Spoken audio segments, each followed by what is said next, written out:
It is my distinct honor to introduce today's visiting lecturer, a globally recognized leader in pediatric ophthalmology and a passionate advocate for childhood vision health, Professor Dúpé Adémólá-Pópóolá.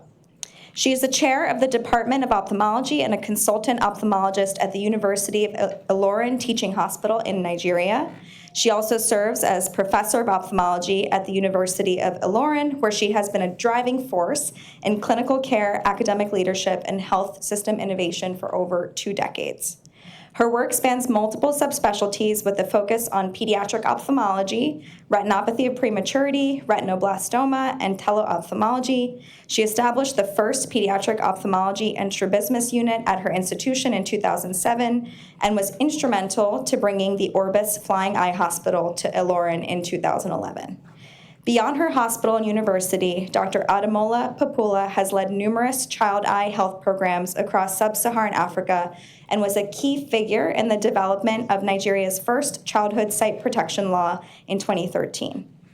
A trailblazer in innovation, she developed several impactful tools and techniques, including the Televis teacher-led vision screening kit, as well as a novel suture technique for glaucoma surgery. She also helped integrate vision screening into routine immunization services.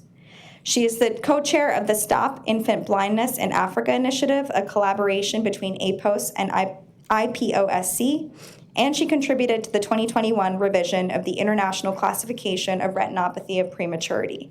She currently serves as International Trustee at Large for the American Academy for Ophthalmology for the 2024 to 2026 term. In addition to her medical achievements, she has held leadership roles in digital transformation as director of ICT at the University of Ilorin, and she holds a master's in divinity, a testament to her holistic approach in service as well as leadership. In 2025, she delivered the Victor Lecture for the West African College of Surgeons, one of the most prestigious orations in the region. Please join me in welcoming our lovely speaker, a remarkable physician, innovator, and advocate, Dr. Dúpé Adémólá-Pópóolá.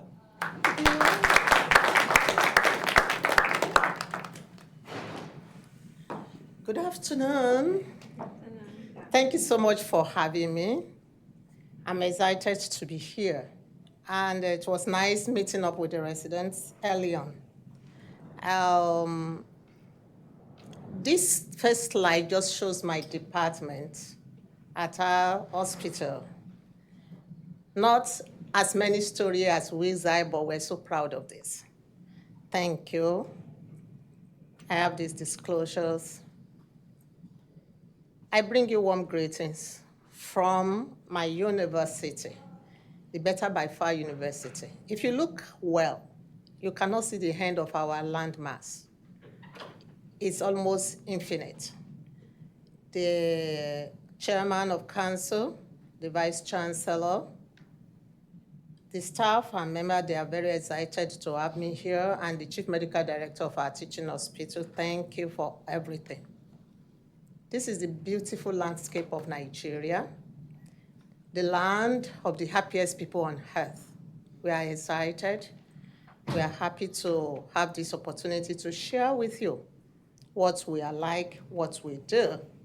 A land of the great people. You probably can recognize some of these faces I'm showing you. You can see kids very happy, playing in school. Okonjo-Iweala at the World Trade Organization, our Nobel laureate, Professor Wole Soyinka, and the legendary fellow Aníkúlápó. We are very excited as a country. I want to appreciate WILSI, Academic Global Ophthalmology Center, for this privilege. I look through all that you do, and they're truly inspiring. But I yet say that more beckons. So there's a lot more that I'll be calling our attention to today.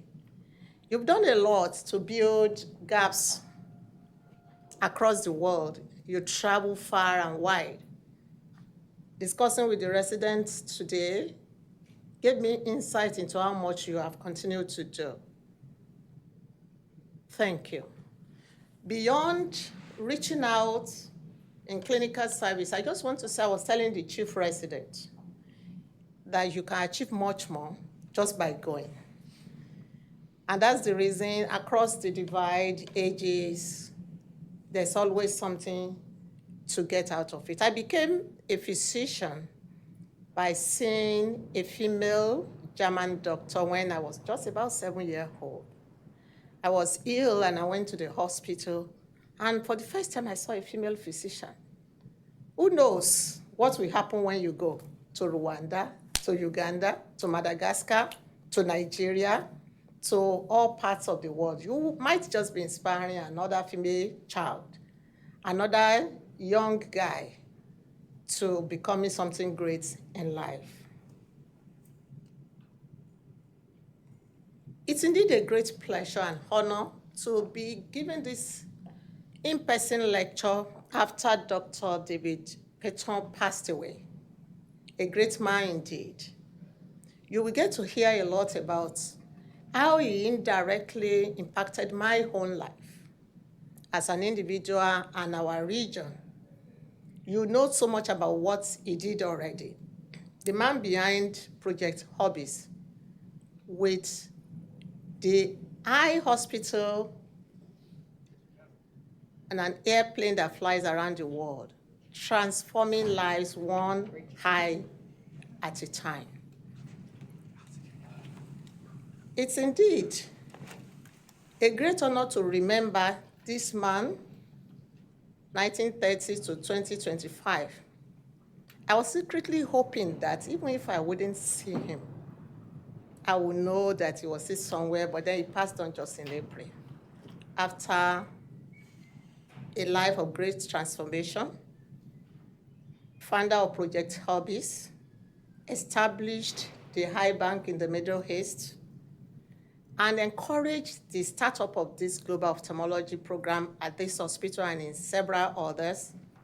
He was all things unto all men, from America to United States, and beyond that, from what he established through hobbies and all that hobbies does. No wonder he's so well decorated all around the world. Thank you, Dr. Petty and family, for all that you did.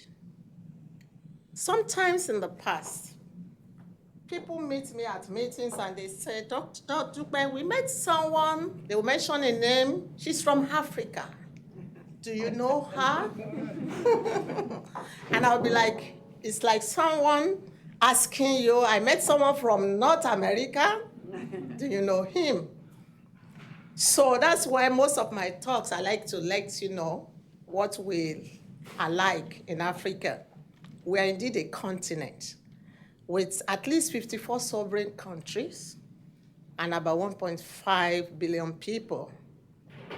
Where you have the yellow stars is where I come from in West Africa. West Africa is what you have a blue color. So this is Nigeria, and we have several other countries this way. We have North Africa, we have East Africa, Central Africa, and then Southern Africa, with different populations shown. My dear Nigeria, we have about 233 million people, about 2.8% of global population. 44% of our population thereabout are kids 0 to 14 years. Our median age is about 18, so we are a very youthful country. We have a large land mass, and we have a strong extended family system with about 62% English literacy. And I emphasize that. People may not be literate in English, but they are literate in their own languages. If you look at our population, you will see that there's a pyramid with the base being people who are young. And that would explain the impact of what I decided to do with my ophthalmology training. In Nigeria as a whole, this shows us there's a map on IAPB, International Agency for Prevention of Blindness, that shows how many people have visual impairment to near vision, moderate to severe visual impairment, and blindness. You can see that of our 233 million, we have about 1.3 million people who are blind. And the economic impact of this can best be imagined. We are trying to become a rich country. And to imagine that about $1.6 billion is so impacted. What does our healthcare financing looks like? Out-of-pocket financing by household is responsible for about 70%. In other words, most people don't have health insurance, you know. A lot of the support for our healthcare comes from development partners, just like you probably have experienced in places you go to. Some comes from the federal government, some from states, and some from the local government. So insurance is not a very common thing. And so you will understand some of the things we've had to do over time. Again, our structure is such that we have primary, secondary, and tertiary care level. The primary usually or expectedly should be closer to the people, you know, nearest to them. While the states, who is in charge of the secondary, should ordinarily provide the next level of care, and tertiary should be where most of the training of ophthalmologists would be.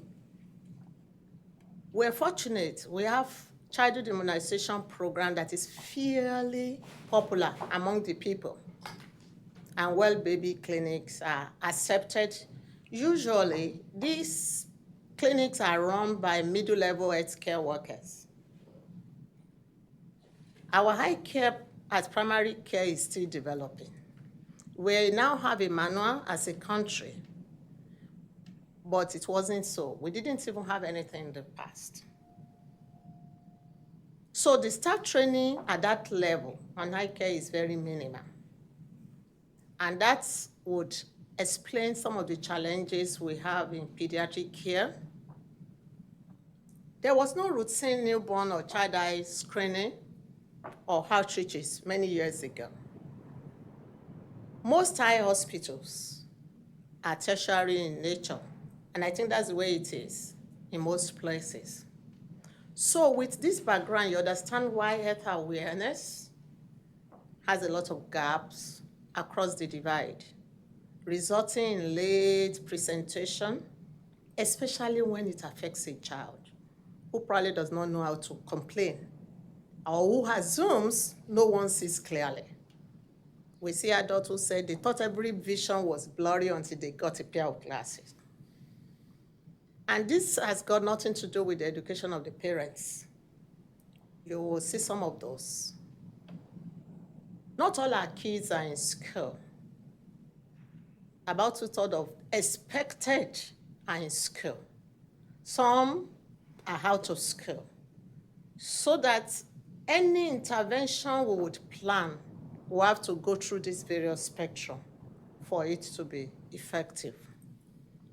When we have a kid with special needs, like is born with visual impairment or developed visual impairment, they are typically taken to what we call special schools, which may be far from the parents. And the special schools don't necessarily ask for any eye check. They will just say, the child is not seeing, okay, come. You know? But then we have teachers that are very well respected, and there's a teacher for every social strata, from the poor to the very rich.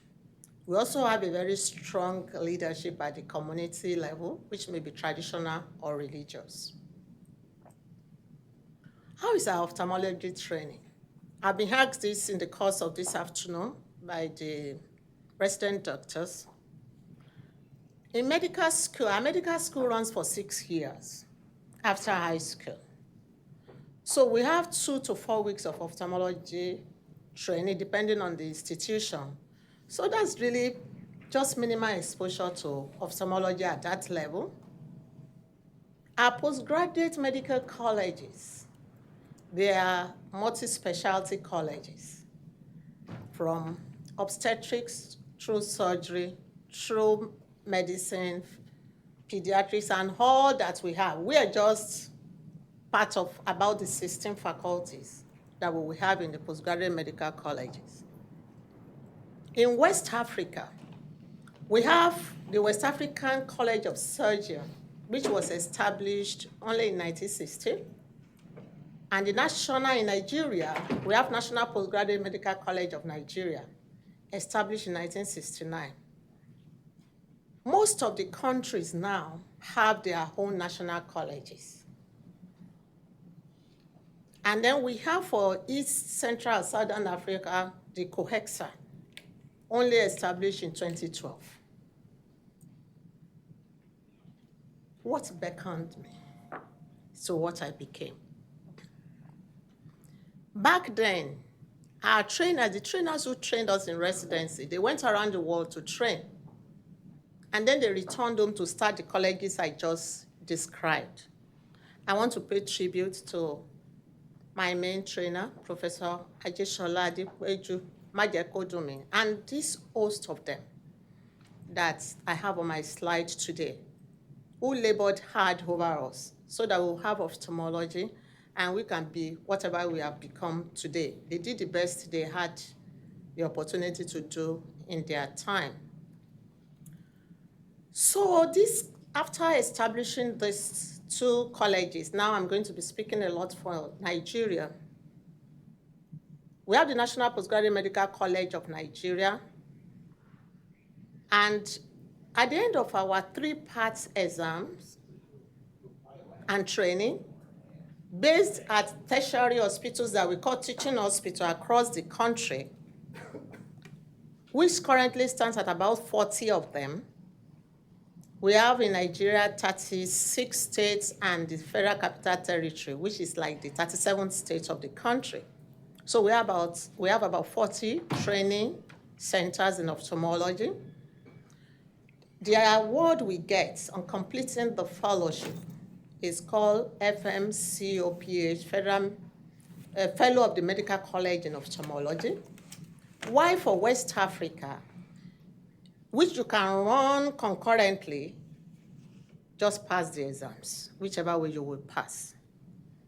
And in our training, I was telling them today, we have the primary exam, which is like the entry exam.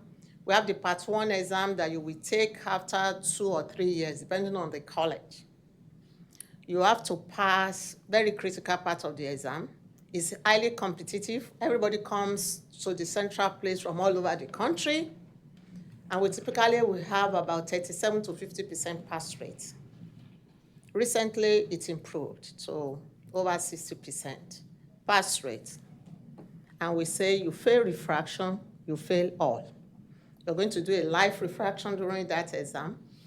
You do a live surgery during that exam, live wet lab surgery during that exam. And so it's a lot. Anyone who has passed through our college will be standing strong and tall because of what you are exposed to. So, and then we have the final one, when in addition to your clinical exam, you have to do what we call a research work, which will run along the residency program.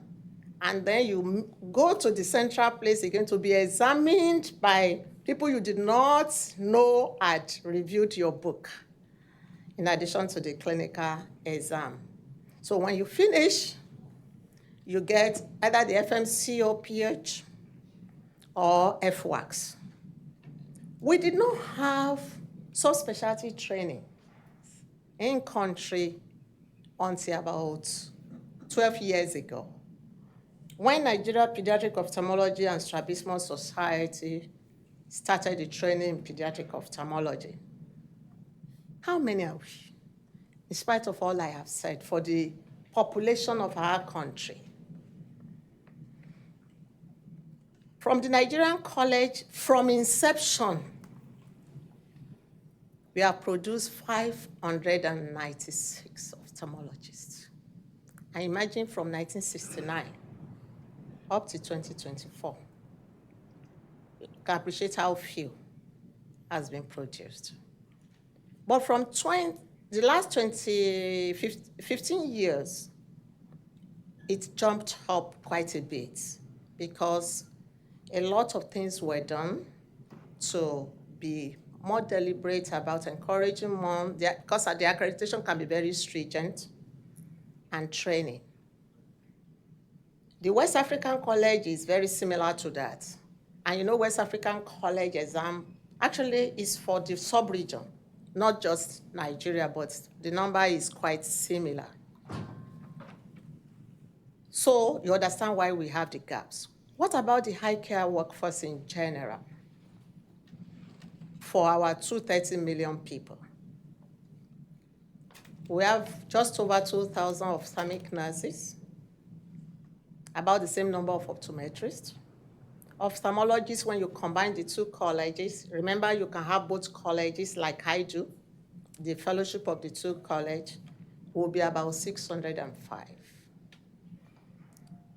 Look at the subspecialties. For 233 million people, 54 retina specialists, 35 pediatrics, less than 10 oncology, cornea about 40. Does this tell you how much you have to do by bringing me here to speak? What's beckoned me into what I'm doing today?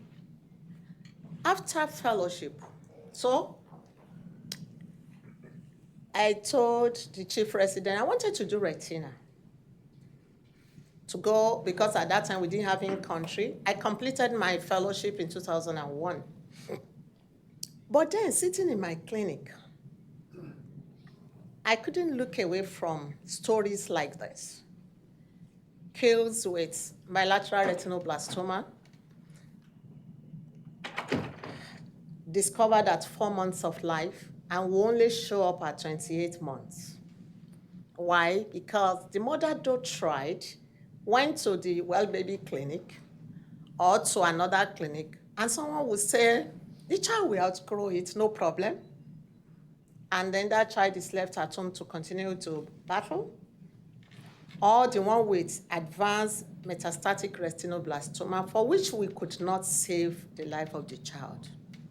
I started looking for solution. Or the cataract.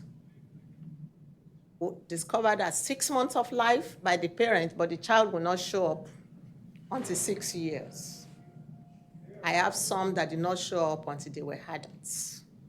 Severe vernacular conjunctivitis. Till I speak with you, we still have childhood strabismus presenting in adulthood for the first time. Or a child,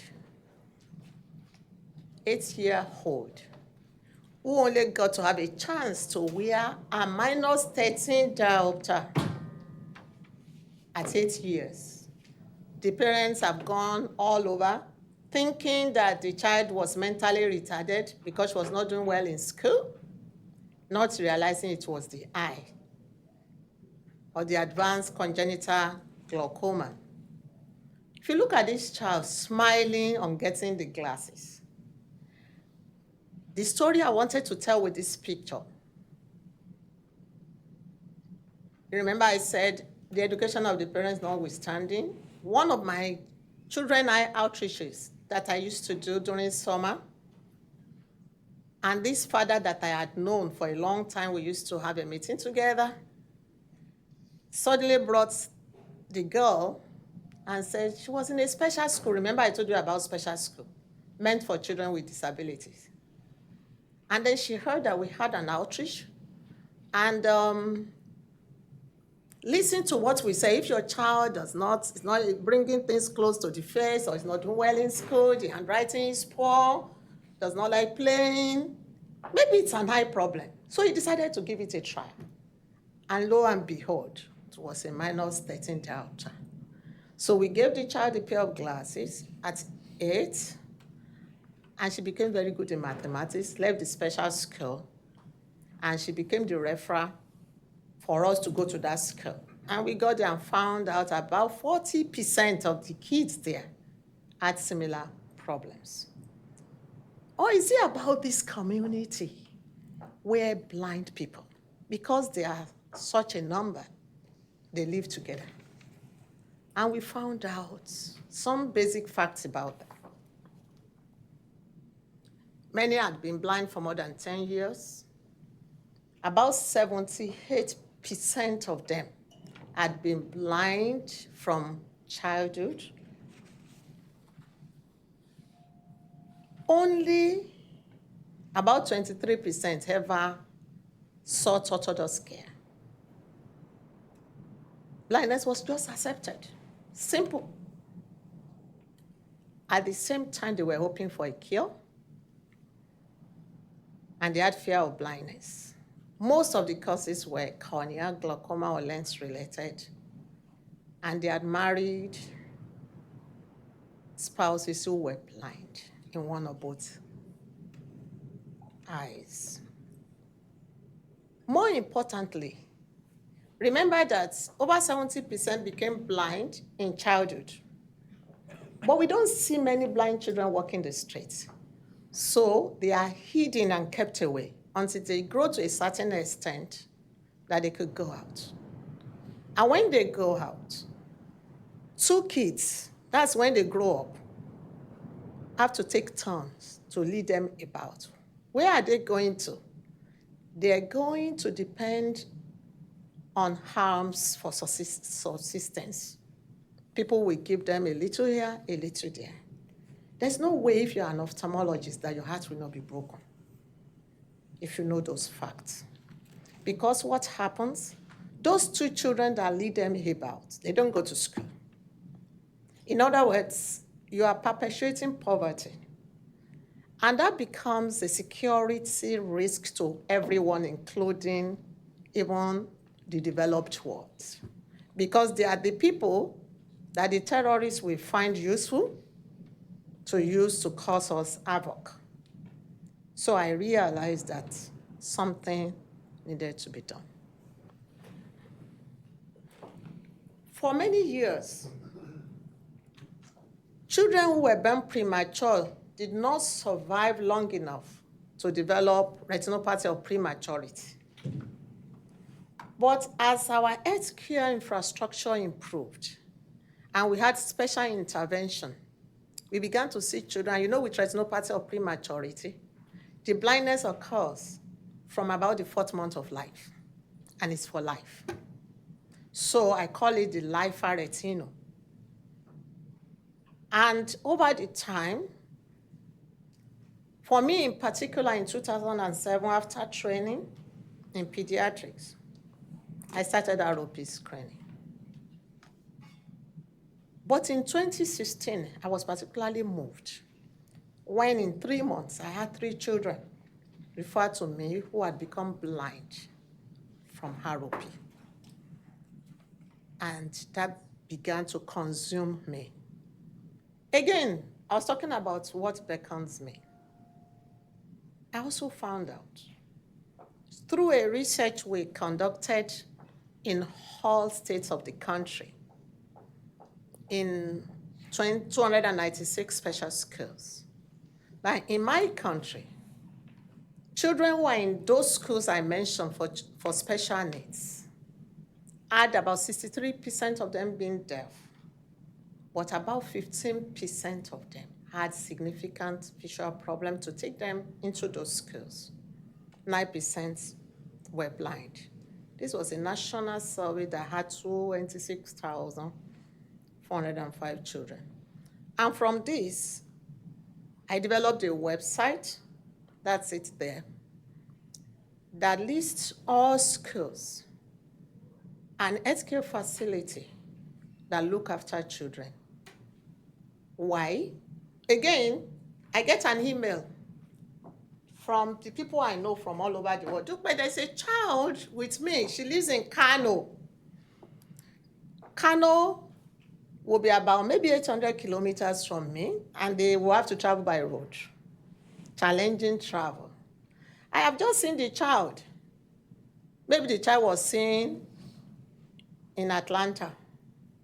Can you see the child when the child returns to Nigeria? And I was like, Kano is so far away. You get to ask me because most of you know me. So why don't I put where other people are on the map so that without even talking to me, you can know where is best to refer a child from anywhere in the world. That's why we have this website developed.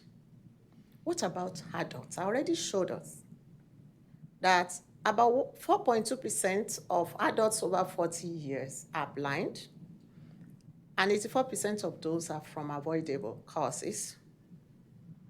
I am particularly disturbed about advanced blinding glaucoma in all age groups. Why? We know that one of the risk factors for blinding glaucoma is being black. And so when I see a child in my clinic and we do a contact tracing of family members, we get to see several others who have become blind from glaucoma. I want to challenge us here today. As I believe that we need to look beyond therapy in glaucoma, to look more into what can we prevent, because I believe that growing up, I didn't see as many people who were blind as we see now. It's not because of our population or because we are more developed. I just believe something changed rapidly. And I'm calling on everyone here in global work to think about that. Not just the new therapies, but what can we do? Because we know it's not like cataract that we can easily do something about. If you were my shoe, what would you do? Maybe I should take 5 minutes to listen to us. From all I have said, what would you do? From all that you have heard today, what would you do if you were in my shoe? I was told that I will have many questions. Before I tell you what I did, what would you do? Because you're going to go into, you're already in global works, here we go. So maybe I should continue. So I asked myself, am I going to be helpless, or I will respond to this that is calling me? Do I continue to stay in my clinic and allow them to come? You know, as physician, no, I decided that things should change, and I was wondering how it would change.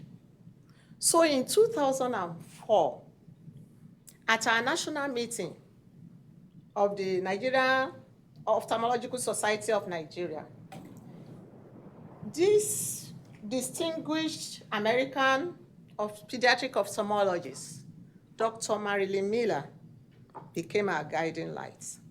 So she put together a few of us. She had come to Nigeria for many years before then and started tending us. We were initially called Pediatric Ophthalmology Working Group. Later, that was bringing answer to my question. 2006, we met again, and then she asked me one question. Dúpé, what weight, birth weight, and gestational ages of babies born premature survive in your neonatal intensive care unit? I was like, I've never been there. I don't know. She said, do you want to ask someone? I said, okay, ma'am.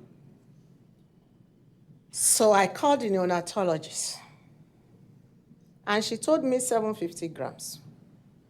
Babies survive. 28-week gestational age, some 26 survived in 2006. And she said, what? You certainly must have some ROP. I said, oh, we do. There was Dr. Linda Lawrence on the trail.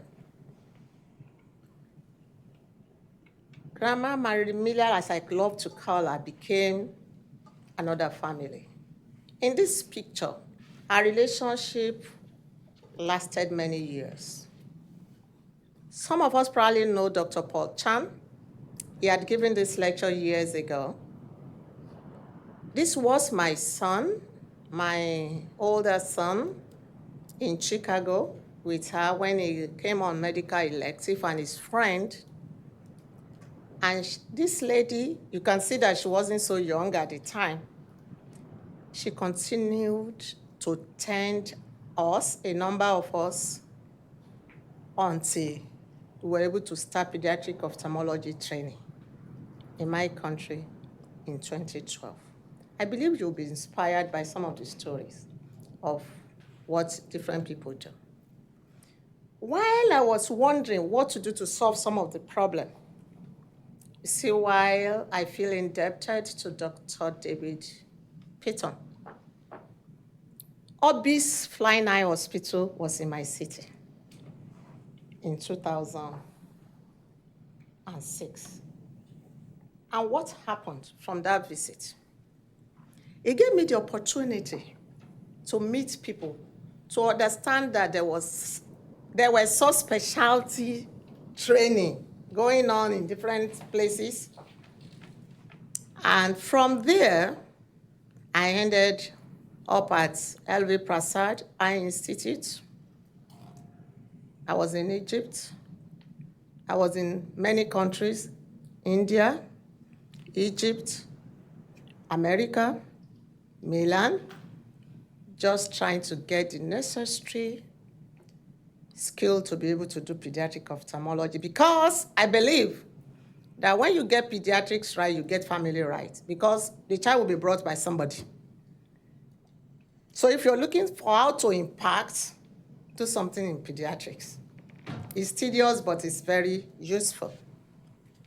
So much so that I could be the host doctor of the Obi's Flying Eye Hospital when they came the second time in 2011. I will still come to that.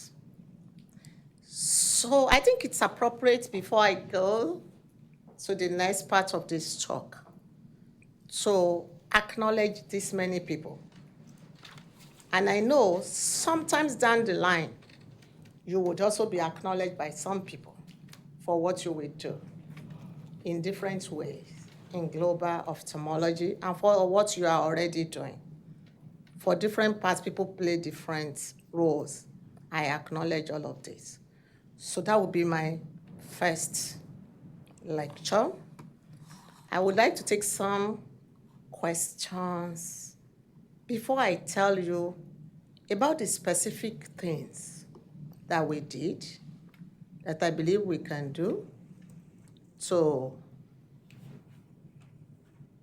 respond to the needs in the world in which we live.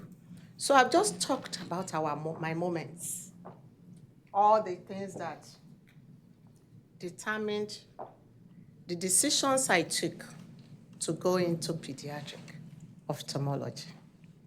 And I know that it's not only in Nigeria that pediatric is endangered. I know even in America, not so many people want to do pediatric, but it's very rewarding. Please come along. Do I have questions from the audience? Yes, sir. Dr. Parry, you're recognized. From the Cornea Service. One of the dilemmas we've had in knowledge transfer to different parts of Africa is the sacrifice that the trainee makes over a period of time, post high school, let's say, or A levels, to achieve a medical degree and then residency and potentially fellowship, and the loss of income for the family over that period of time. And we noticed that many of these super trained people who are extremely gifted choose not to stay in country because of the obvious economic challenges when they can be attracted to other parts of the world that are more rewarding. So the question is, how do we incentivize these specialists to stay in Nigeria or in other parts of Africa? Thank you so much. That's a great question, and it's a real-world situation. I believe that a lot of staying back would be determined by the philosophy of the country as a whole and collaboration. As I speak to you, Also, as people move out of the country for these reasons you have stated, well stated, as we are worried about many more young people going, people are also coming into our country because the regulation is not so stiff. Just a few days ago, we had a $300 million hospital opened in Lagos by people who lived in different countries before and returned home. I believe that as people get trained, it's obvious to me that a lot will be achieved at the level of public-private partnership. Because most of the reasons people leave is both financial and also social issues. Some of them we can't do a lot about. But as we train more people, some will leave, some will go and return. The interventional radiologist that does my IAC was trained at University of Pennsylvania, and he decided to return home. Because even the people who go, they believe that there's no place like home. So I would say let's continue to do the work. Let's train as many as possible. If you will stay, some will go and also return. We also realize that because healthcare is not as expensive in our country, we have reverse medical tourism. People come from America to seek healthcare in Nigeria because they spend a fraction of what they would have spent elsewhere.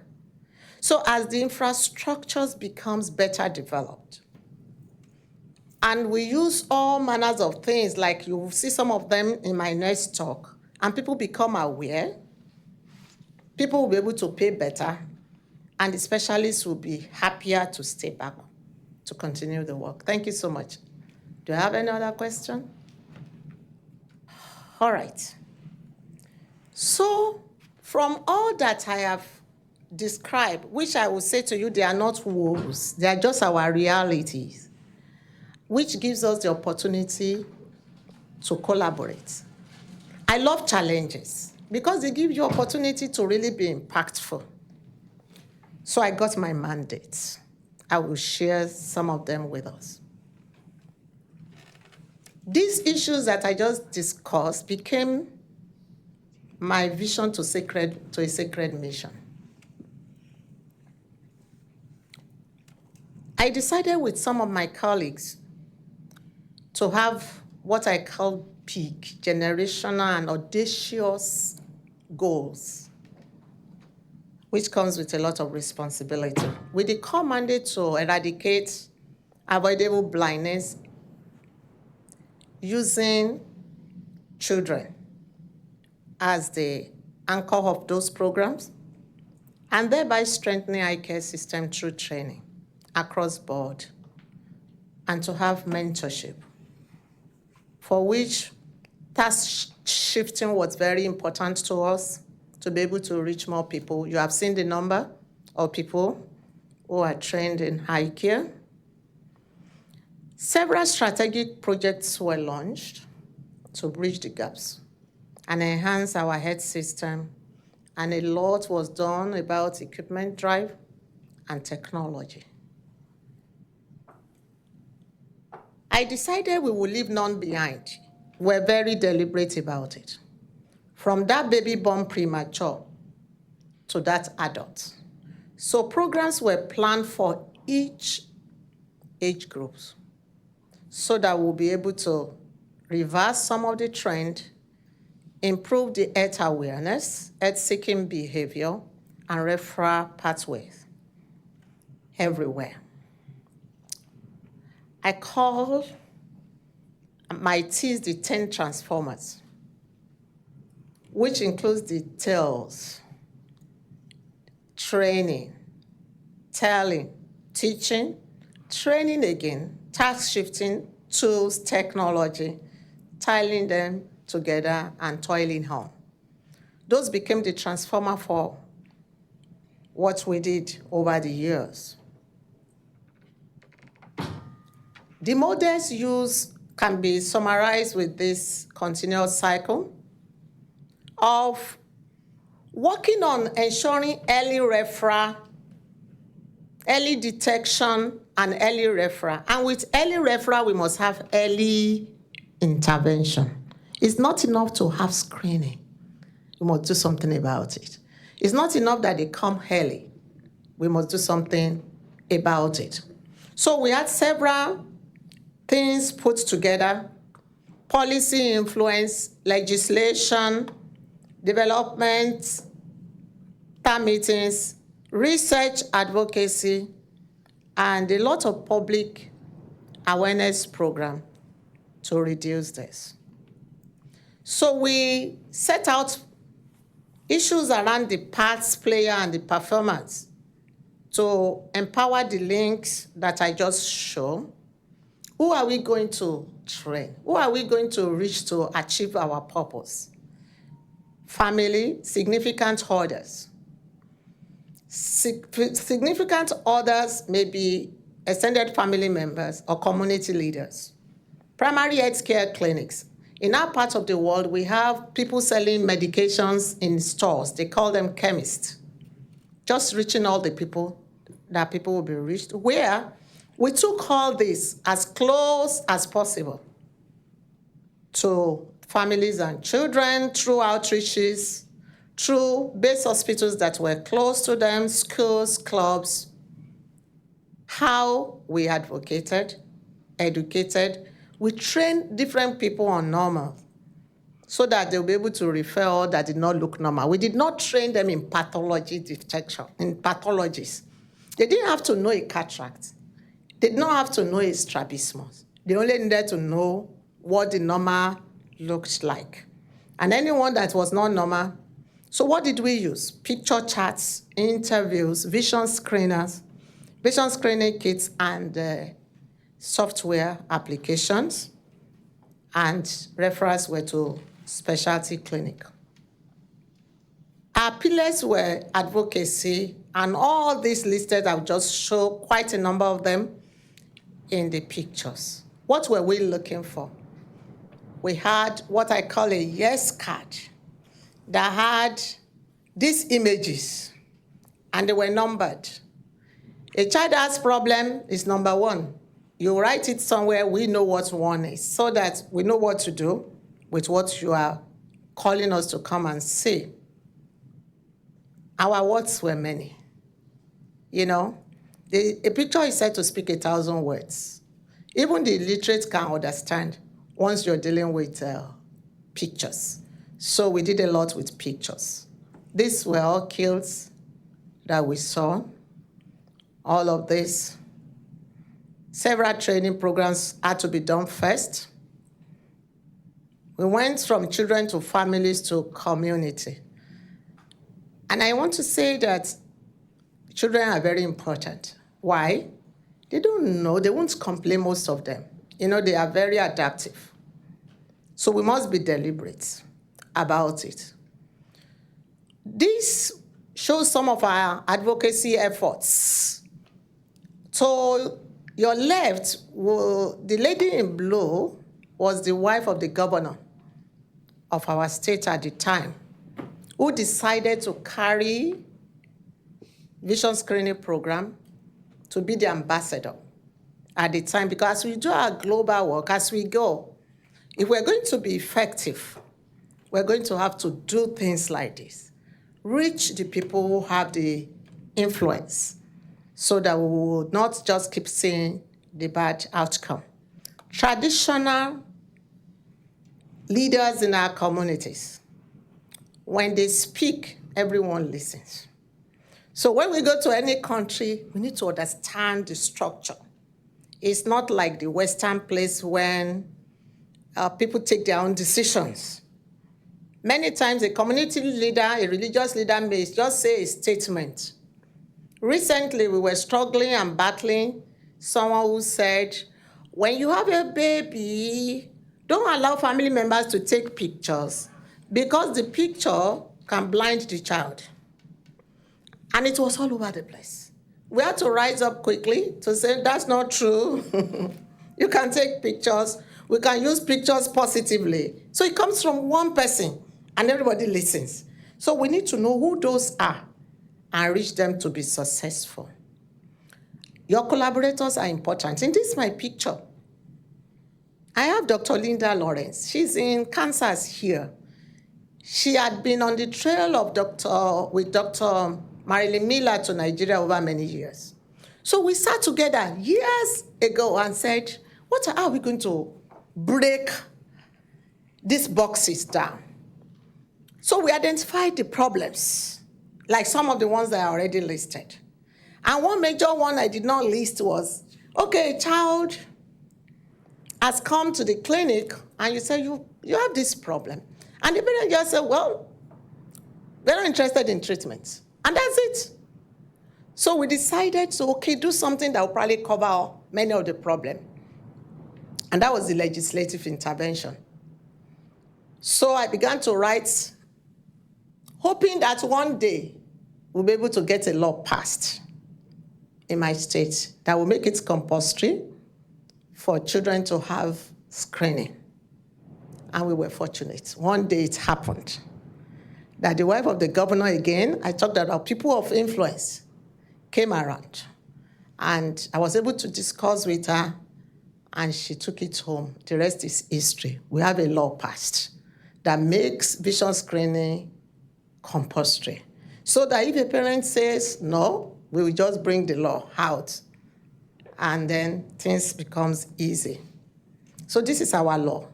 It's called Kwara Childhood Sight Protection Law, the only one in our country. And I'm looking forward that one day it will become a national law. It says every child is entitled to free sight screening from birth until the age of 5 and mandates early detection and referral. In our global work, what did she do, Dr. Linda Lawrence? We agreed that we could do it. It took us like 2 years to work on it with the Congress to get it done. So global work is not only when you do surgery, work in the clinic. These are some of the areas you can influence things beyond your stay at those places. Advocacy was so essential. I had shown you pictures of ROP, children coming late for different reasons. I began to invite myself to meetings of neonatologists, meetings of community health people, and go and talk to them because the average person had not seen a blind child in their life. They didn't understand. But then you come to our clinic, you see 60 children who are coming for different problems. So we needed to go to the source. So I will invite myself. If there was a meeting, we'll be talking all over the place. They go to TV and radio stations. Our people invite people a lot to churches, to mosques, to talk about health care. And I will always talk about kids' eye in all those places. With a school educational board, we will make a visit and do all manners of things. Those are the ones you were seeing. The other thing we did was public engagement. So as you go, that may be all you can do. Some of us are old. We've been doing this work for long, and we're wondering what tests can we do. We had different flyers. We typically prefer these waterproof materials. I gave one to the chief resident. And some that we produced in 2010, I think 15 years ago, they are still there. And they are more sustainable, typically, than the flyers that we give and somebody cannot find it. So we produce many of those things and just put them at strategic places, trying to educate, trying to advocate, trying to engage. And you'll see people who come to your clinic, oh, I saw this poster somewhere. And I realized there's a child in my neighborhood. There's a child in our family, and that child comes to the hospital. And when the child comes to the hospital, the family comes with the child. And so you're able to take care of everyone. Public campaigns everywhere. We have several holidays back home. Children's Day, Independence Day, World Sight Day, World Glaucoma Day. all sort of word everything. We converted each of those ones to opportunity to advocate for eye care, especially in children. We will speak at TV stations, radio stations, we're just relentless. You will see these upper pictures of medical students, nursing students. They come together and they carry the banners around town. Love your eyes, And so people will stop them. What can we do about this problem? We just guide and direct them to what to do. Then we started task shifting initiatives, training teachers, other health workers who had no exposure to trainings or information even about the eye, community health workers, We involved all of them. I wrote a little book titled My Eyes, My Sight, My Health, seeing how all those connect, and in plain language, so that it's not technical, no jargons, nothing, so people will be able to read and then understand. And then we went into the immunization clinic. Remember I said that this was a popular thing in the country, in global work, looking beyond the clinics, your own clinic, beyond cataract surgery, glaucoma surgery, what will impact. So we started vision screening program. These pictures on the right, they are on our yes cards.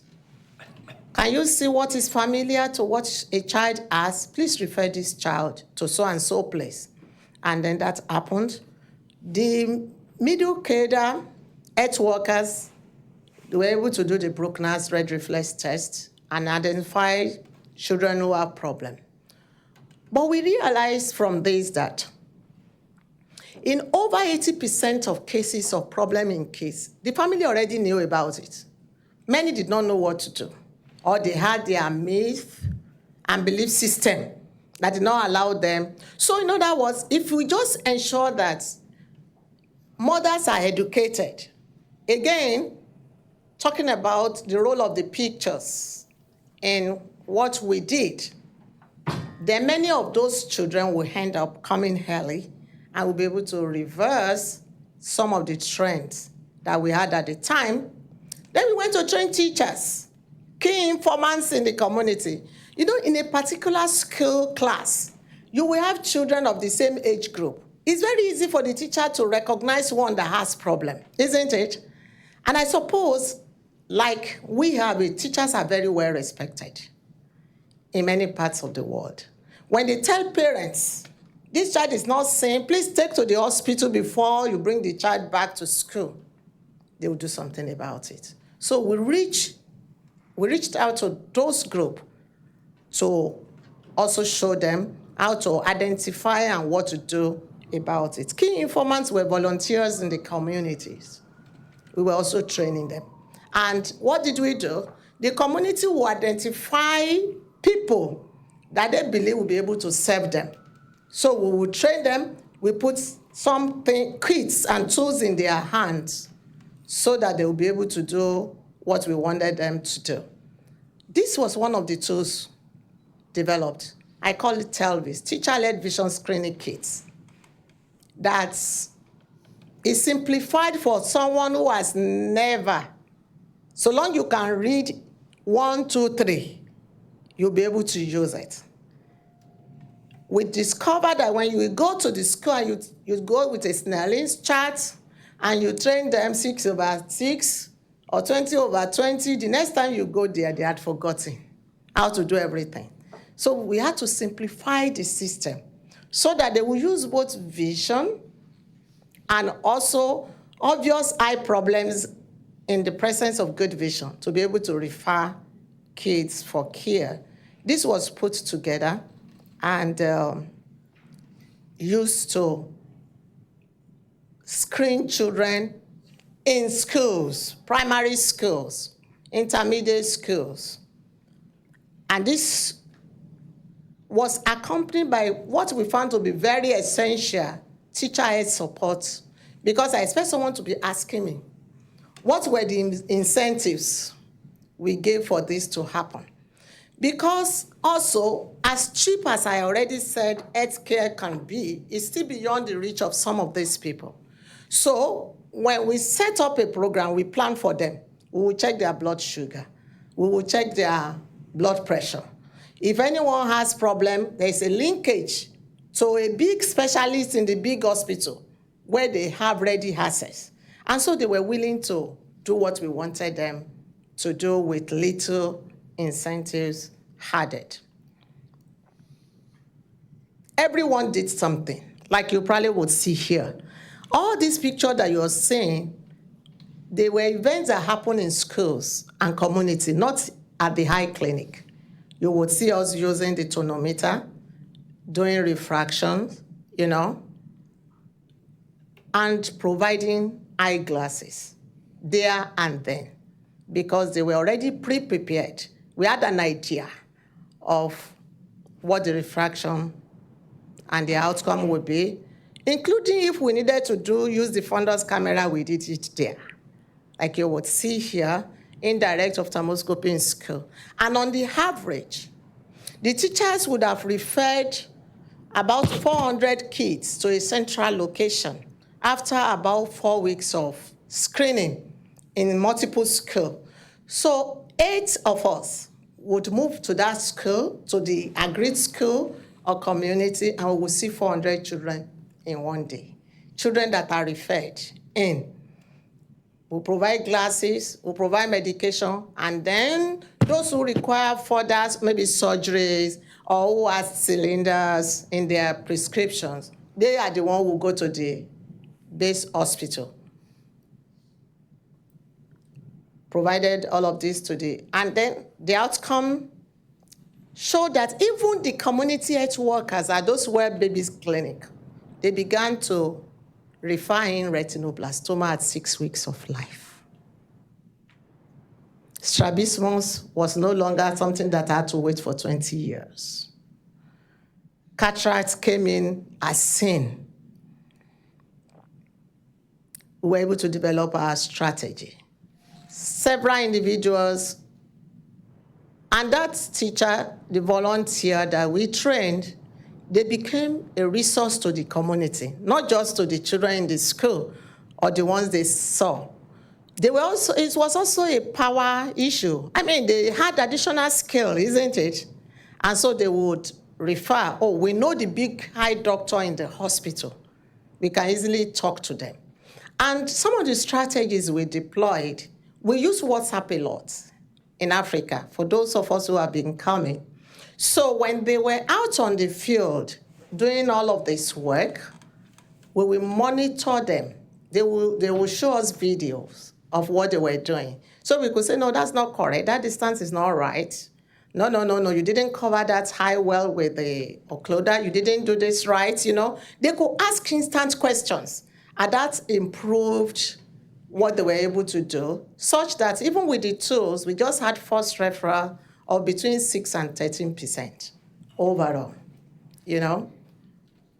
What did we find? In those kids in our society, refractive error was still so important, about 2.4 to 3.1% in regular schools. But at those schools for children with special needs, it was up to 6.7%.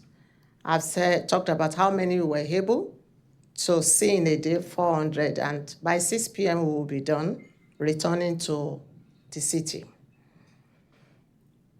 We had the prevalence of childhood blindness. Among the pre-verbal children, about 3 in 1,000, and the estimator for the community was about 0.22 in 1,000. We found high blood pressure in about 32% of teachers above 40 years, just by going there. We're able to help that many. What else did we do?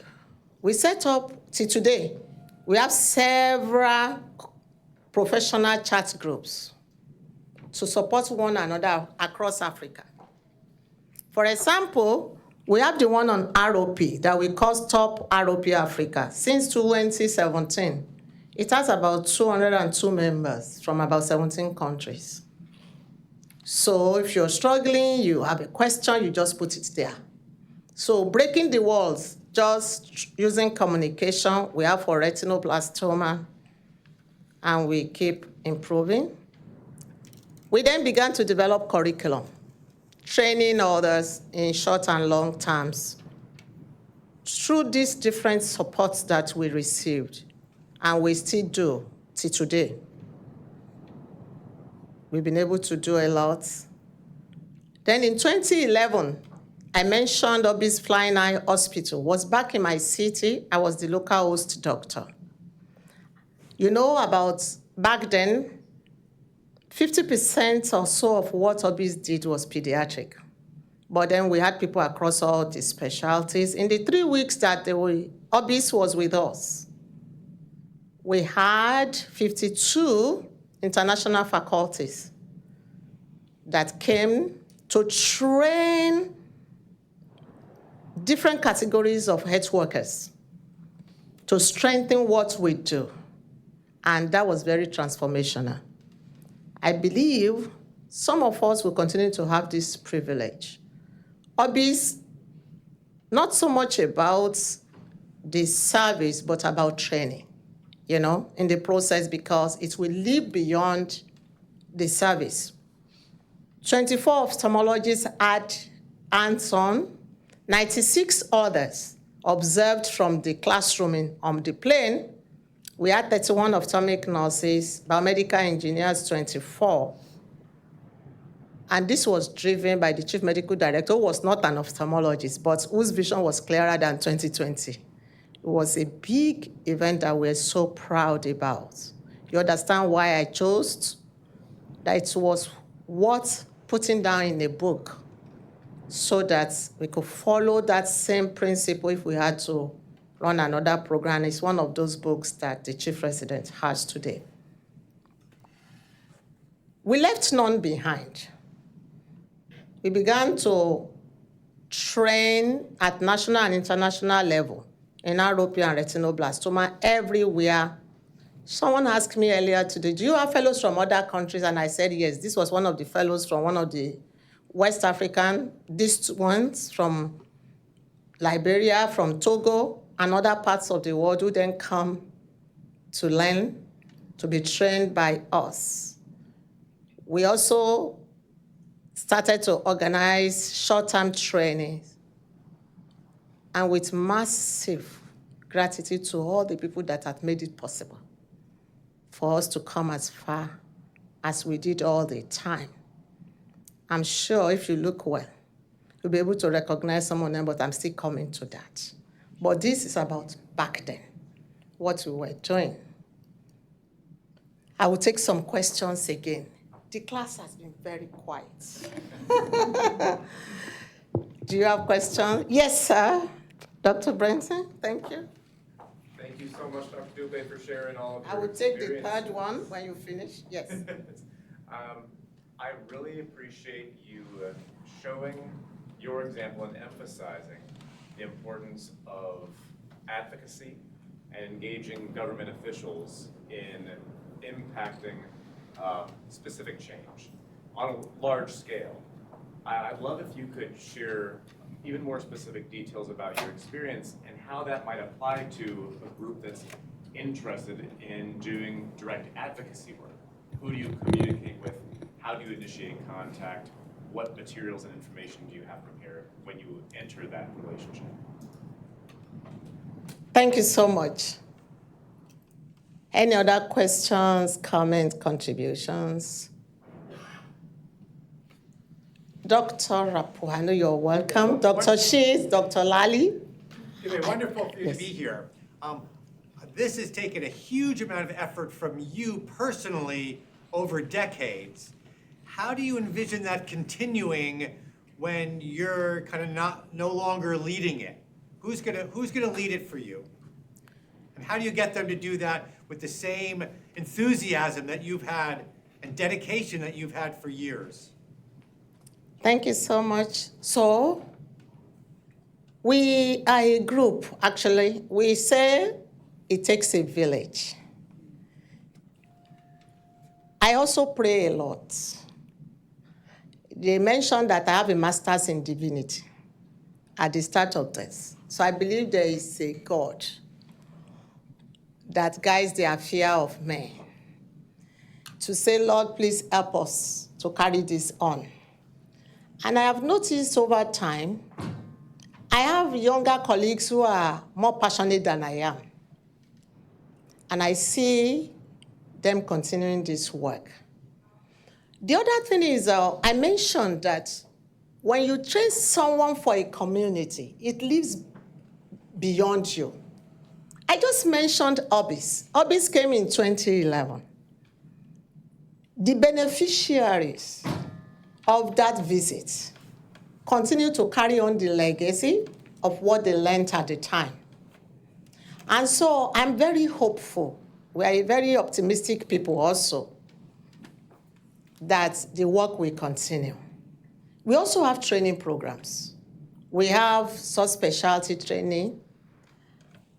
I was telling Brenton yesterday of a patient, of course, it should not be heard of in America, who decided to record us through an adult strabismic patient who was shocked to know that treatment was possible.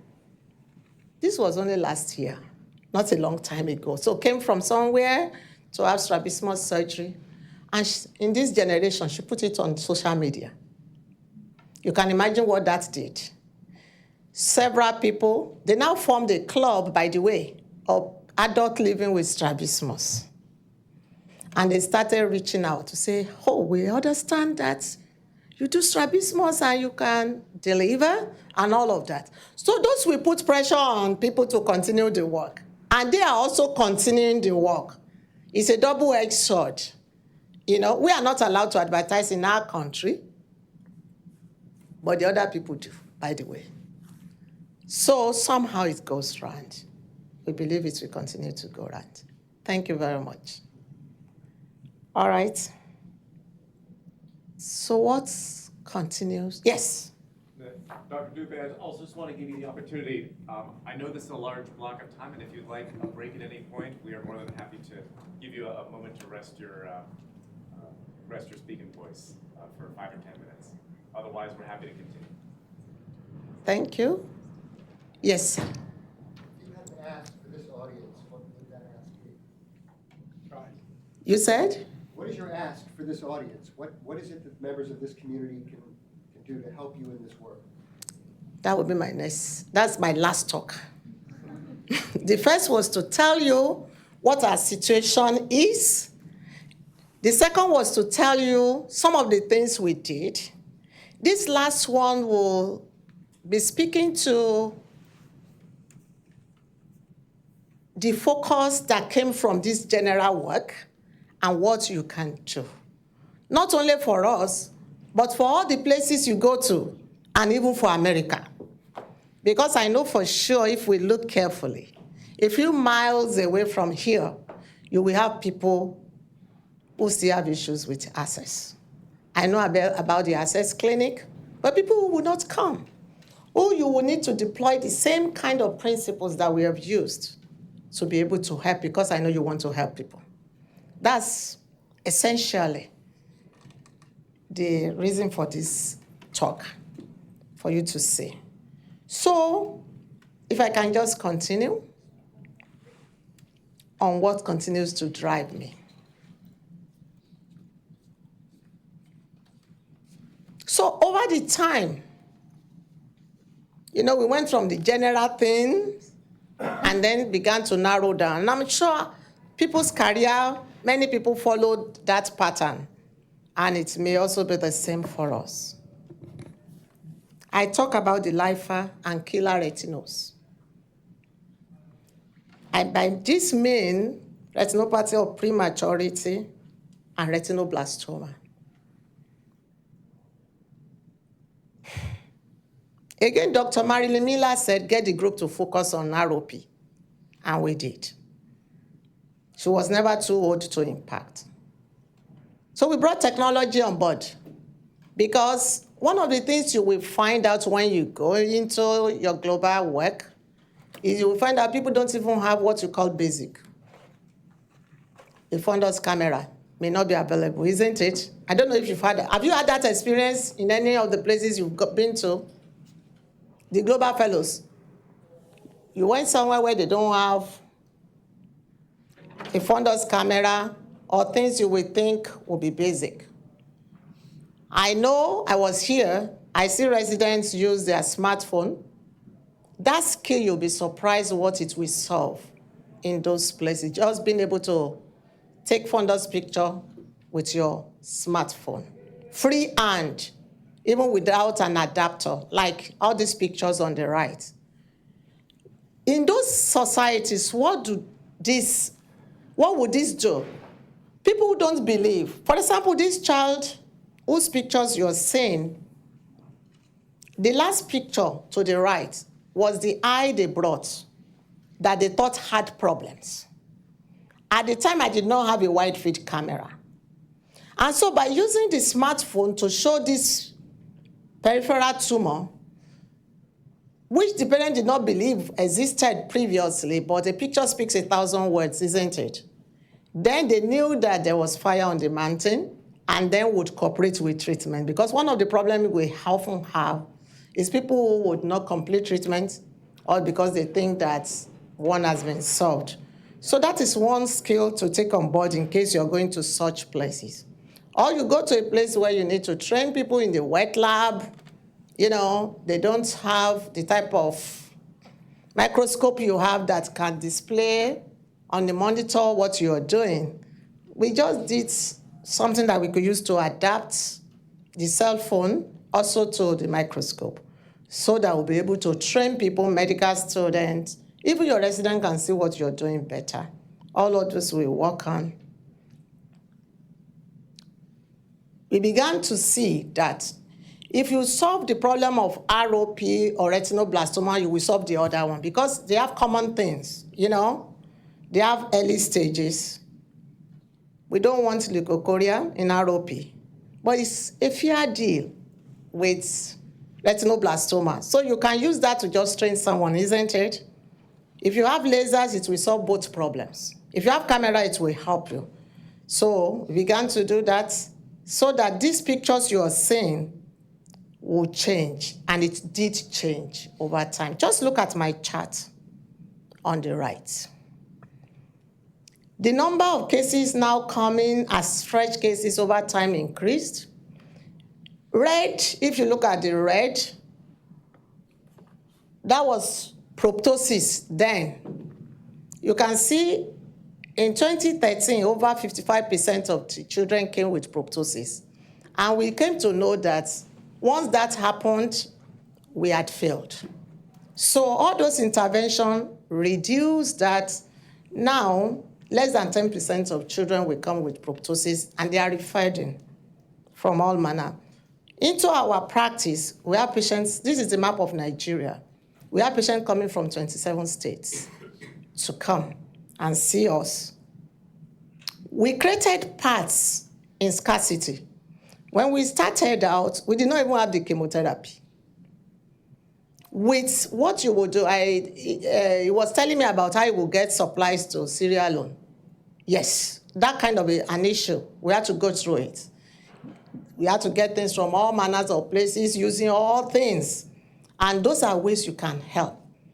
People donated, people would buy and sell, or we send money, they will buy. And gradually, those medications came to the country because we started using them. So the ways you can contribute to global work is not always alone, like I said, being the great person in the whole world, you know, ensuring that we're able to get supplies to such an extent that we're able to use lasers, get lasers to use and have globe salvage. And we had our first intra-arterial chemotherapy in 2023, which was celebrated all across the world for us. We continue to advance. Thank you, Dr. Shields. I remember I was here with her, and then she was talking to me about 90 micrograms of topotecan intravitreal for retinoblastoma. I did not leave that same day. I called my people back home. You were asking who we carried the work on. I was still here. I said, this is useful. Increase what we were doing from 30 to 90. And from there, we're able to save more eyes. You can see sometimes it's reversed. You know, this work. And I appreciate the pharmacy of Wales Eye for also showing me the economic way to do it. This child that I'm showing in this picture, I only saw recently, if you look at the picture, as of 28th of April 2025, she already had 2 intraarterial chemo. And that will be the first patient that will be able to have 2, by the way.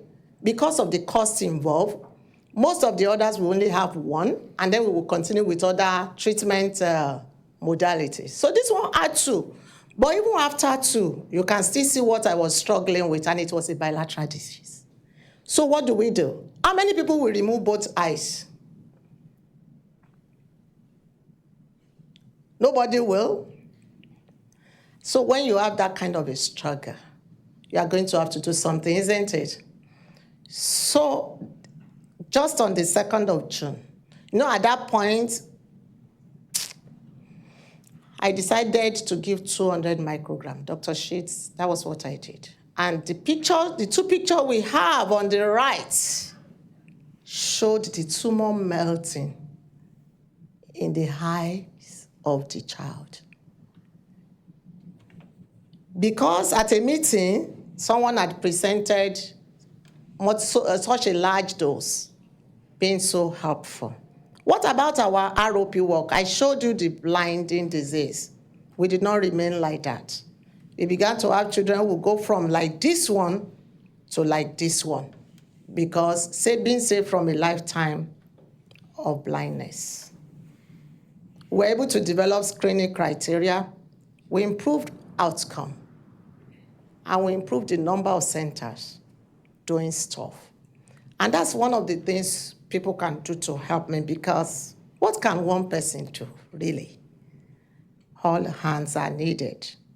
I will still come to the specific. And by going through all of this, I was able to contribute to the revision of the International Classification of Retinopathy of Prematurity, the 3rd edition. We were there in Chicago doing this because we came through some experience. Acknowledging all these people, we know Paul Chan in this place, and the people who came from all over to support us. Incredible staff and colleagues all over the place. I was going around training so that many centers around the country and in the other countries in the sub-region will be able to do things they should do with staff who had a lot of value. You can see a child being bagged. That was a nurse doing that. That is what they do typically. And the parents want to come back again and again. And since last year, we started a higher level of task shifting that has become regional.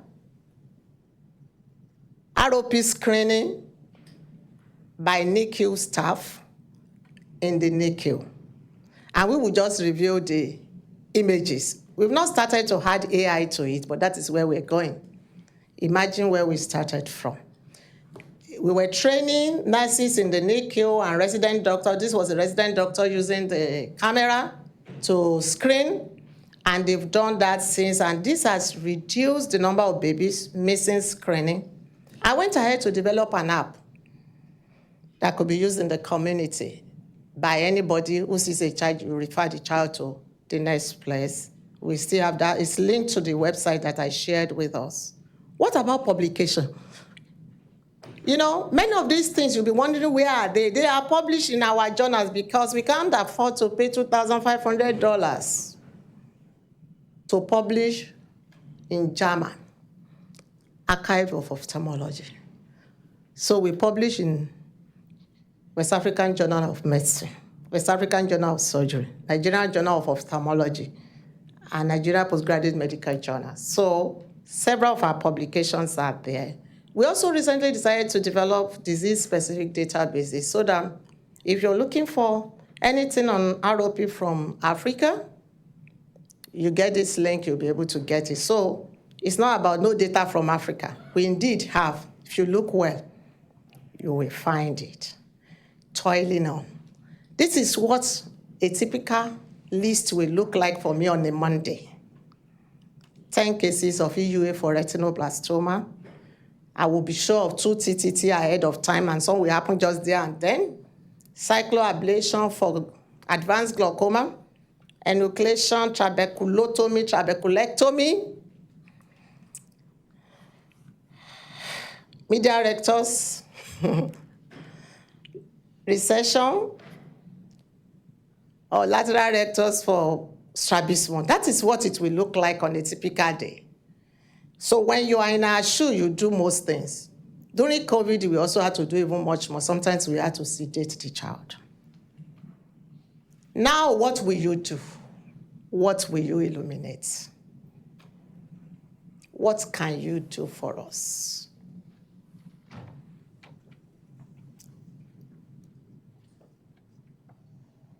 There are several what next? Where next? The map is still not finished. I'm looking forward to us doing this. You can see these aircrafts, of these 2 aircrafts from North America to Africa and reversed. I want it to be like that. It's not just a one-way traffic. We had a discussion. One of the things we're still trying to improve is our subspecialty. We have some that we are strong in, as you can already piece out from what I have discussed. Do you want to come and do some glaucoma? We are very strong. You want to do pediatrics, you will have more than enough. We need you to be able to accommodate our people more in retina, in cornea. Come and attend our exams. We have huge resources that you can use for other parts of Africa. On the website of the Federal Ministry of Health, where a lot of good work is going on. There in eye care, we have a desk now, officer for eye care, and that is very good. So in trying to do beyond service for things that we endure, those are some of the things that we can adapt. We need a consistent strategic presence, because surely everybody wants to come to Nigeria. We are a beautiful country. The land of the happiest people, colorful people, very joyous people, and we are very hospitable. We want it to be cross-sectoral. Academia, your ICT. I mentioned pharmacy in person. The impact was strong for me. Just the one day or so that I went into pharmacy here, you might not have thought about that in the past, but I knew what I needed and I went looking for it. Policy. One of the things about our countries, we love visitors. So if both of us are saying the same thing, somebody will probably listen to you more than they will first listen to me. So when you bring things on board, it will take us rapidly to the place where we're looking forward to getting to. We can work together in real-world impact pathways. Implementation platform exists. Maybe you're thinking about something that you want collaboration on, genetics, a new innovation that you want to test out after you're very sure it works. We are a trusted community entry for scale-up. And we have the patient population. We can together create each e-health system. Is still not very strong, though we do it the way we know to do it. While here, I will review my patients. But we know that it can be better. You already have some of this well developed. And we are also available for culturally grounded program, which can be both ways.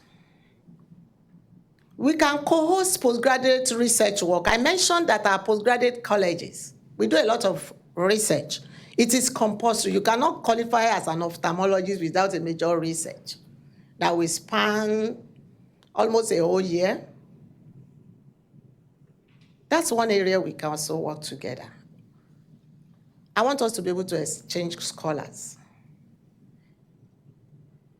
and residents and fellows across our colleges, and the colleges are open. The National Postgraduate Medical Colleges in the different countries, the West African College of Surgeons, the COEXA for East, Southern Africa, you know? And those areas where we are still weak and you are strong, together we will become strong. And we have access that we can easily create to people who take decisions in the colleges. We have a lot of experience, like you have seen, in governance, reform, and accreditation, but you can still participate in those.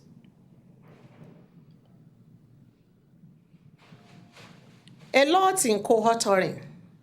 You know, some of the problems in the past, and I know that has changed over time, is the need to acknowledge that when you do a research work in a country or wherever, the people have to be involved, isn't it? They have to be part of the design, the implementation, the publication, and everything. And we are a very good place. Access to field data, we have a massive data, which can be used for case study and system research. What about contribution to joint grants and academic dissemination? AI is there, technology in various forms. We would love to be able to share this. In Nigeria in particular, we have a high penetration of mobile phone and internet. Almost everyone has a form of mobile phone, irrespective of educational status. And we found out that the film industry in our country is the second largest in the world. About 2,500 new ones come out every year, but this has not been used. Are you interested? Yesterday, he was telling me about someone who likes to produce social media materials and content. We can do those that are specific to the places we want to go to. And you push out, you find out that rapidly we're able to penetrate and improve the healthcare industry and get these ones involved so that we get to where we want to go rapidly.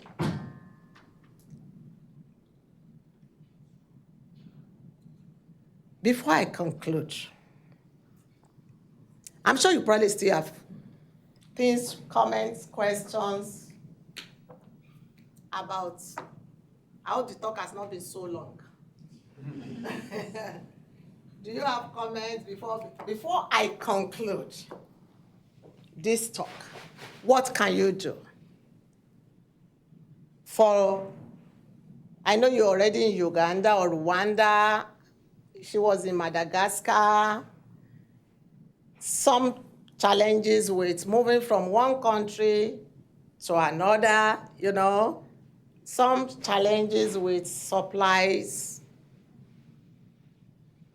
You go for 2 weeks, 4 weeks, and you leave.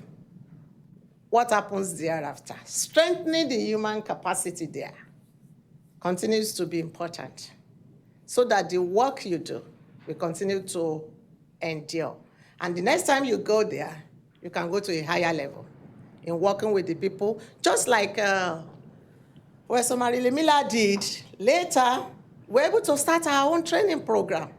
And she could look back and say, oh, I achieved something for the world through these people.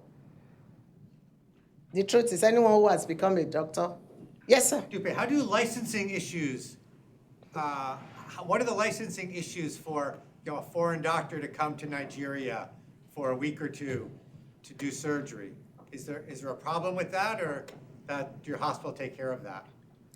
It's not a problem, but we still need to get the license. I mentioned hosting OBIs, 52 volunteer faculties over 3 weeks. All of them got license. In fact, the current person in charge of our licensing body is an ophthalmologist. Helpful. Very helpful. So, and the application is online. You don't even need to leave your country to apply. And if you have issues, it's just a message away to say that we have people coming. But I must say, some of the experiences we got from doing this, I recall one of the meetings, just as you want to see my CV, is that not correct? If you're coming to train in my country, you want to know what I know so that you know what you bring on board, isn't it? I also want to know what you do. So we exchange those informations. If I'm inviting you, I could well assume that it's like us, that you can do everything, that you normally do everything, isn't it? That you will do cataract, you will do strabismus, you will do glaucoma, you will do whatever. But when I see your papers, I have an idea of the best way to get you to help us. So those we will exchange, but you will easily get. We always host people all over. This is my husband here, by the way. He's a urologist. He is always also hosting international faculties and vice versa. So it's easy, Dr. Apuano. You're welcome to come. And I need you. You know, I mentioned cornea. Thank you for thinking about it already. What about the retina people? Anyone here? We need you to come. And you know, when you listen to the news about many countries, including America, it's normal to think that everyone is in crisis. But that's their job, it's news. But that's not the reality most times. So, you are secured. Please come. Thank you. Any other question, contributions for me? Yes.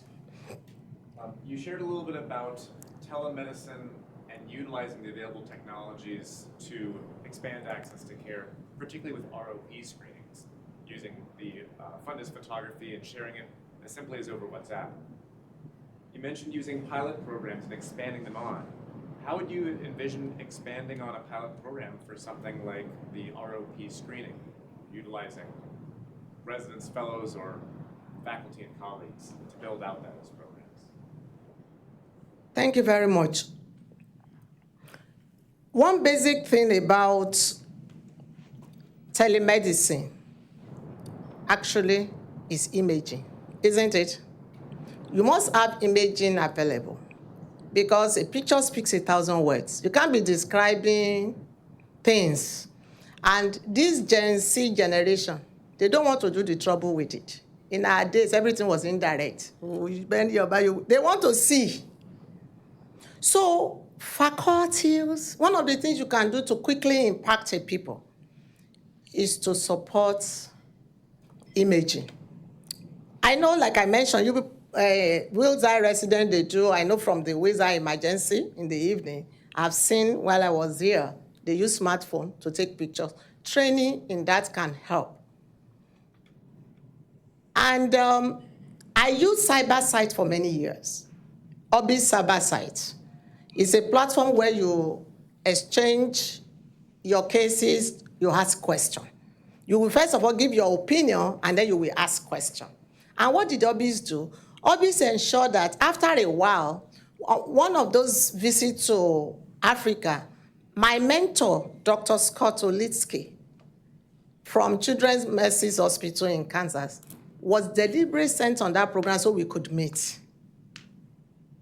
And that, of course, strengthened the work we were doing. So I believe that if you're very familiar with anything, screening, I have said that we still have many places not yet doing these things.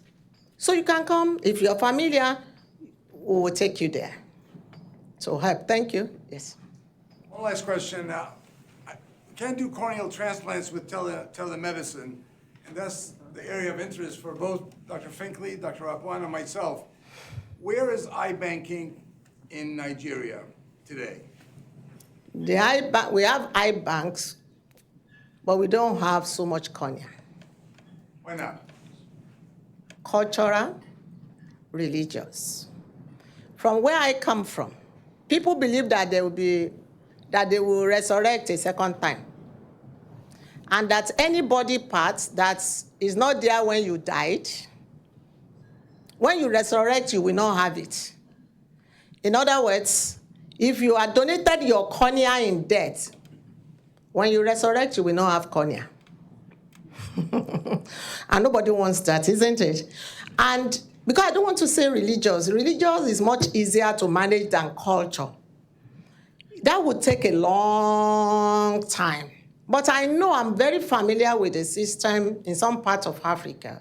They import cornea from some others so that they'll be able to do cornea transplant. And that is where I believe help might be able to come from both of you. Because you have extra cornea in this part of the world.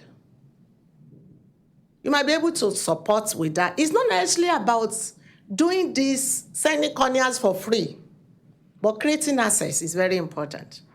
Because sometimes people who can pay can't even access it. And I would say that much as telemedicine will be useful, you still have to be able to take the picture, which we can do, just adapting your smartphone to the objective of your slit lamp. You'll be able to show somebody what you are saying, and you'll be able to advise them. So that's a very good thing that can happen, but then they need to be able to get the cornea. After you have decided that this patient will benefit, the cornea must be available. So maybe that's one of the things we continue to discuss.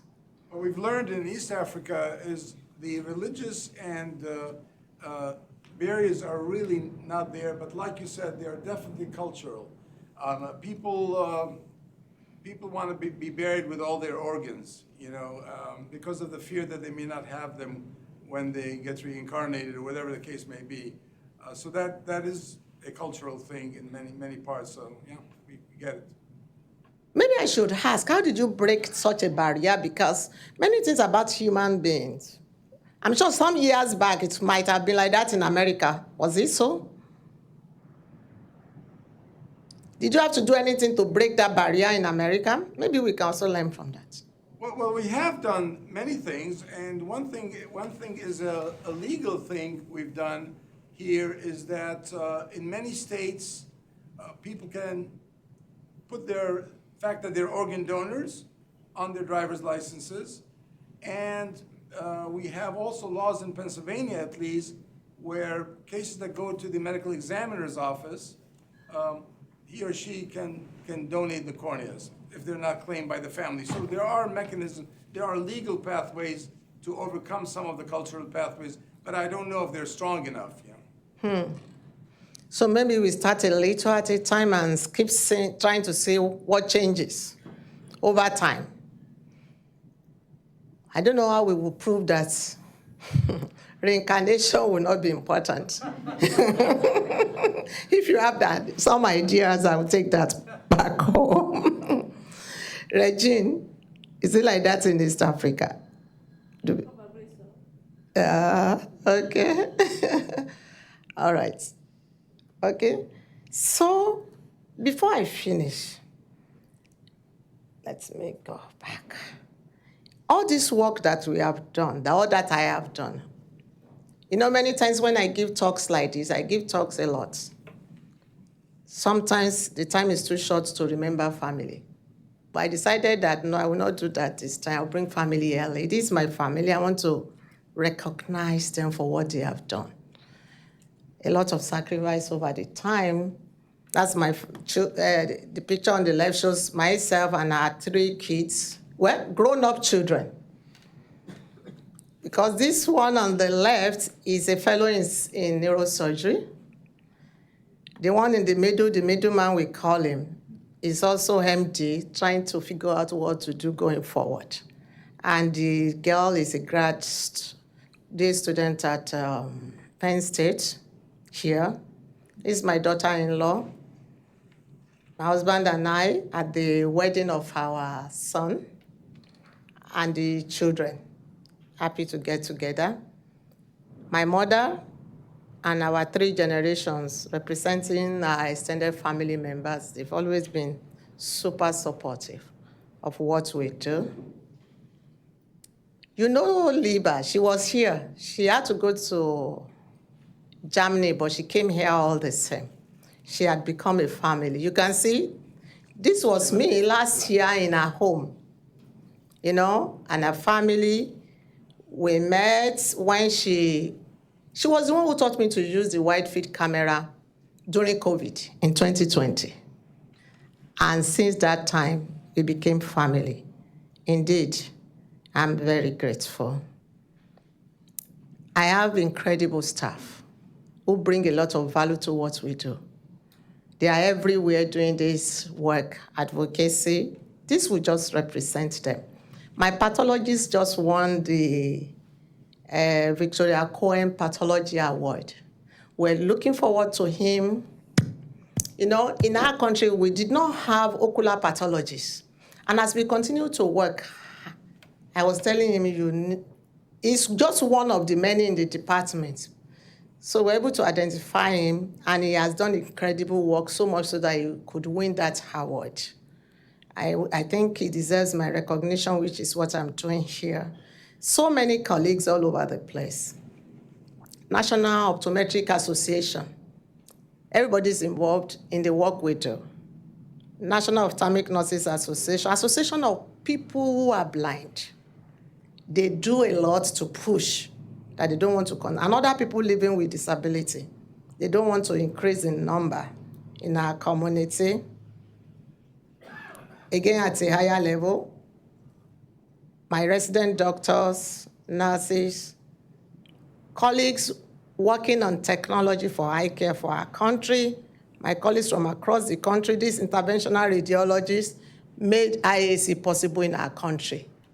He had not done it before, and I said, let's do it. And then Sheba Medical Center came to strengthen our hand, and we have been doing it since that time. My sisters from Ghana and other countries were always together.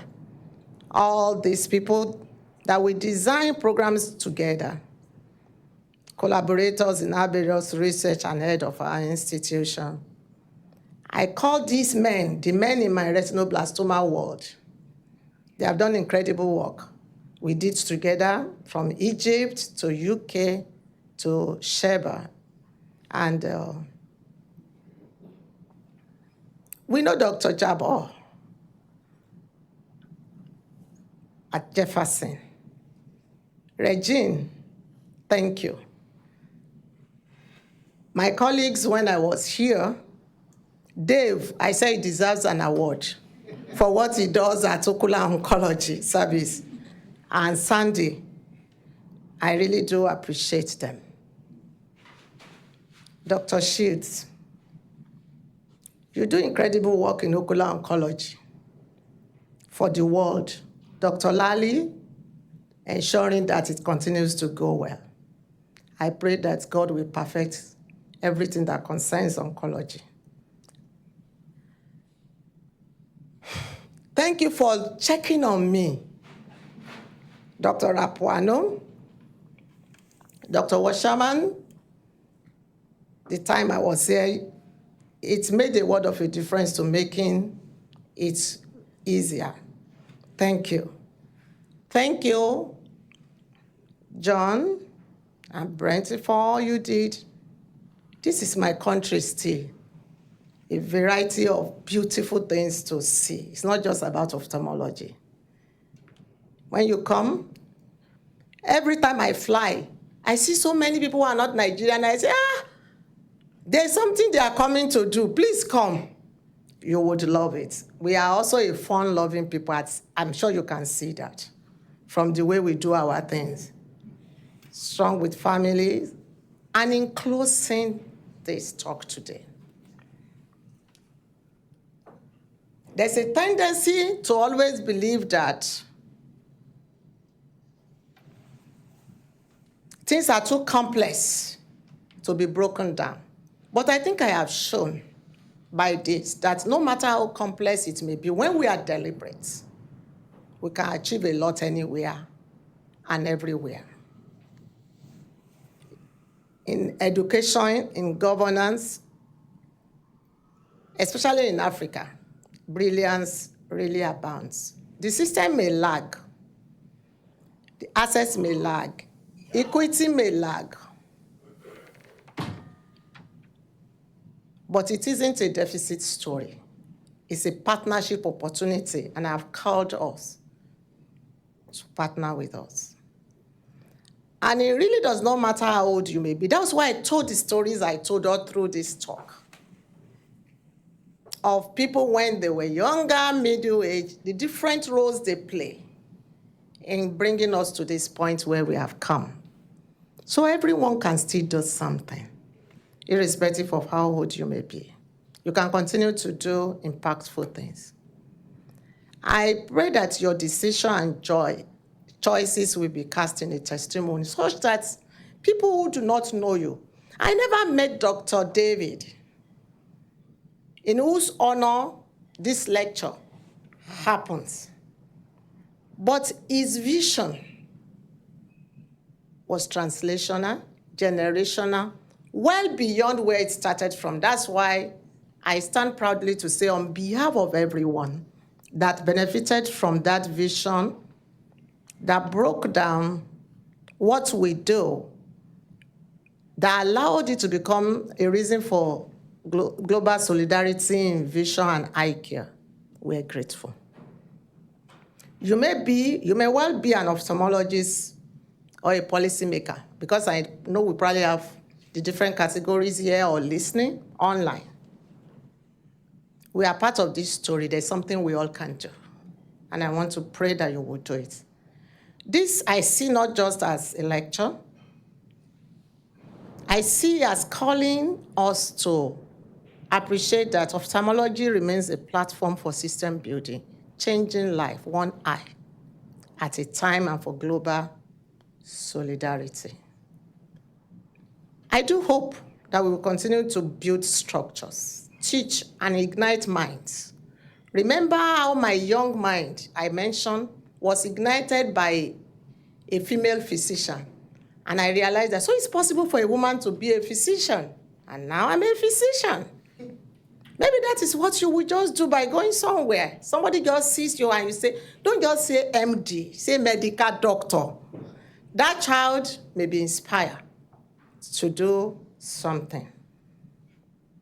Let's launch an enduring legacy, remembering that we don't truly succeed until the system we build can see and serve without and beyond us. I don't know if I can repeat that. Dr. David, his system that he built has gone beyond him. I'm already thinking, I'm only just 55 years old. So the resident doctors thought I couldn't be more than 40 years old. I'm only 65, but I'm already thinking about my exit. What will happen when, it's not that I want to retire yet, but I'm thinking about a legacy that must succeed me beyond having to be there for it to work. I'm working hard and actively on that. I'm growing my emotional intelligence such a way that it will truly succeed me, and I will be happy whichever day I step out, living without regrets. Our successes will retire. In another 20 years, people will be wondering who is so and so. But our legacies will continue beyond the applause we get today. That challenge remains. My personal invitation is that this lecture might have stirred you like Dr. David Patton believed, vision, and expertise should never be limited by geography or GDP. We carry the fire we have not just for discovery, but for impact that will last. Please come, build, collaborate with us. Bring your expertise, your ideas, and we also have to share your network. Let's continue to create a global ophthalmology. The challenge you have in America, we also have back home. In some relationship in the workforce, and the world is learning a lot from you in the way the workforce behaves. The world is already broken, such that whatever happens in America, everybody wants to do exactly like that. Let us not be an afterthought, but a vital force. It is true that our world may differ, but then the problem of vision loss is the same all over the world, and no one wants to go without saying we all can do something about it. So let that mission continue to guide us to restore sight and dignity, one eye at a time. If we do this right, long after we are gone, the flame will still be burning. We can do things in clinic, in curriculum developments, in communities forgotten. Some are. In colleagues we've never met. Your kindness will go a long way. And they will bear in their life the mark of our partnership. I dare say thank you for the privilege you have given me to be here, not just for listening, but for what you will choose to do. And I suppose what you will carry and build from this challenge that I have brought. Remember, you will be richly rewarded. Thank you very much.